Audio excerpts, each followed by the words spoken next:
Welcome to food ഇൻഷി. ഞാനിവിടെ ഒരു 5-6 കോഴിമുട്ട എടുത്ത് വെച്ചിട്ടുണ്ട്. പിന്നെ ഒരു 3 കപ്പ് റൈസ് എടുത്ത് വെച്ചിട്ടുണ്ട്. ബാസ്മതി റൈസാണ്, ഈ റൈസാണ് ഞാൻ വെക്കുന്നത്. ഇതൊരു 3 കപ്പ് എടുത്ത് വെച്ചിട്ടുണ്ട്. ഇത് വെച്ചിട്ട് നമുക്കൊരു പ്ലാവ് ഉണ്ടാക്കിയെടുക്കാം, എഗ് പ്ലാവ്. അപ്പോൾ അതിന് വേണ്ടിയിട്ട് ഇനി കുറച്ചുകൂടി സാധനങ്ങളൊക്കെ വേണം. ആദ്യം നമുക്ക് കോഴിമുട്ട പുഴുങ്ങിയെടുക്കാം.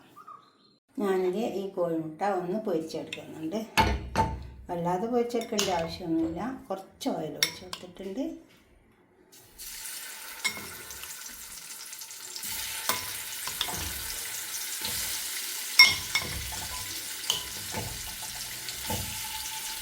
നന്നായി ഒന്ന് വാടി വന്നാൽ മതി. ഇപ്പോൾ മുളക് ഇടാണ്ട് വേണമെങ്കിൽ അങ്ങനെ ചെയ്തെടുക്കാം. ഒന്ന് വാട്ടി വെക്കാം.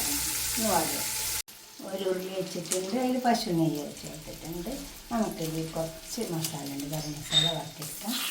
ഇതിലേക്ക് ചെറിയ കഷ്ണം പട്ട, അതുപോലെ തന്നെ ഒരു 3-4 കരിയാമ്പൂ, 2-3 ഏലക്കായ, സവാള, ഒരു സവാള അതൊന്ന് മുരിഞ്ഞ് വന്നിട്ട്, സവാള അധികം മുരിയേണ്ട ആവശ്യമില്ല, എന്നാലും ഒന്ന് നന്നായി വാടിയാൽ. ഇപ്പോൾ മുരിഞ്ഞ് വന്നിട്ടുണ്ട്.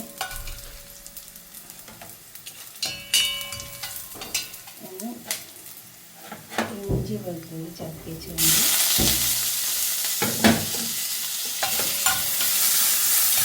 ഒരു വലിയ കുളം വെളുത്തുള്ളി ഉണ്ട്. അതിനകത്തന്നെ ചെറിയ ഇഞ്ചി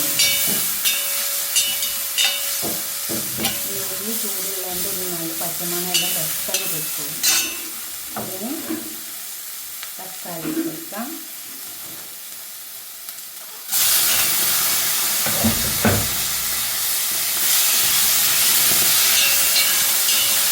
തക്കാളി വേണ്ടിയിട്ട് അതിന് പച്ചമുളക്,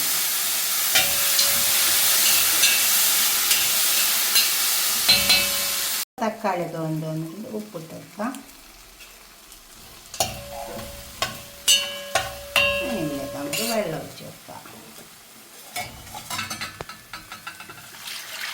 ഞാൻ 3 കപ്പ് അരിയാണ് വെക്കുന്നത്. 1 കപ്പിന് 2 കപ്പ് വെള്ളം ഇതാണ് ഒഴിച്ച് കൊടുത്തിട്ടുള്ളത്.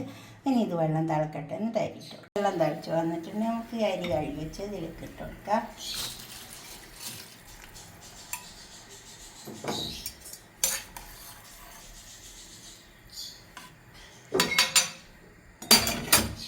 ആടെ മൂടിക്കൊടുക്കാം. വേവട്ടെ. ഒക്കെ വെന്ത് വന്നിട്ടുണ്ട്. നമ്മളെ കണ്ടോ, ഒക്കെ നന്നായി വെന്ത് കറക്റ്റായിട്ട് വെന്ത് വന്നിട്ടുണ്ട്. ഇനി ഇതിലേക്ക് നമുക്ക് കോഴിമുട്ട ഇതിലേക്ക് വെച്ച് കൊടുക്കാം. കുറച്ച് ഗരം മസാല പൗഡർ ഇട്ട് കൊടുക്കാം. ആദ്യം കുറച്ച് ഗരം മസാല പൗഡർ ഇട്ട് കൊടുക്കാം. എന്നിട്ട് ഈ കോഴിമുട്ട അതിലേക്കൊക്കെ വെച്ച് കൊടുക്കാം. നമുക്ക് മൈരി നന്നായി ചോറ് വെച്ചിട്ട് ഇതേപോലെ വെച്ചിട്ട് കുറച്ച് ചോറ് അതിൻ്റെ മേലെ ഇട്ട് കൊടുത്താൽ മതി. എന്നിട്ട് തീ ഒന്ന് ചെറുതാക്കി ഒന്ന് വെച്ച് കൊടുത്താൽ മതി. എന്നിട്ട് അവിടെ മൂടി വെച്ച് കൊടുത്താൽ മതി. എല്ലാ കോഴിമുട്ട ഇതേപോലെ അങ്ങനെ വെച്ച് കൊടുക്കാം.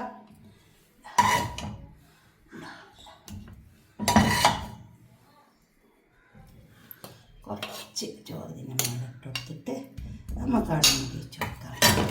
കുറച്ച് സമയം ഒന്ന് മൂടി കൊടുത്താൽ അതാണ് തന്നെ കുറച്ച് സമയം. എന്നിട്ട് നമുക്കൊരു പാത്രത്തേക്ക് സെർവ് ചെയ്യാം. നമ്മളെ എഗ്ഗ് പുലാവ് ഇവിടെ കൊടുന്ന് വെച്ചിട്ടുണ്ട്.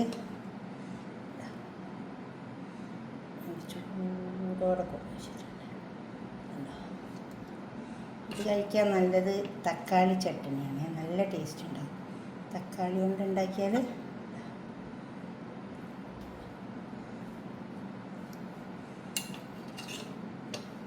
ഇതുപോലെ ഉണ്ടാക്കിയിട്ട് നിങ്ങളുടെ അഭിപ്രായ നിർദ്ദേശമൊക്കെ കമൻറ്റ് ബോക്സിൽ അറിയിക്കണേ. ലൈക്ക് ചെയ്യണം, അതുപോലെ തന്നെ ഷെയർ ചെയ്യും വേണം. സബ്സ്ക്രൈബ് ചെയ്യാത്തവരൊക്കെ ചെയ്യണം. നല്ല ചൂടുള്ള എഗ് പുലാവ്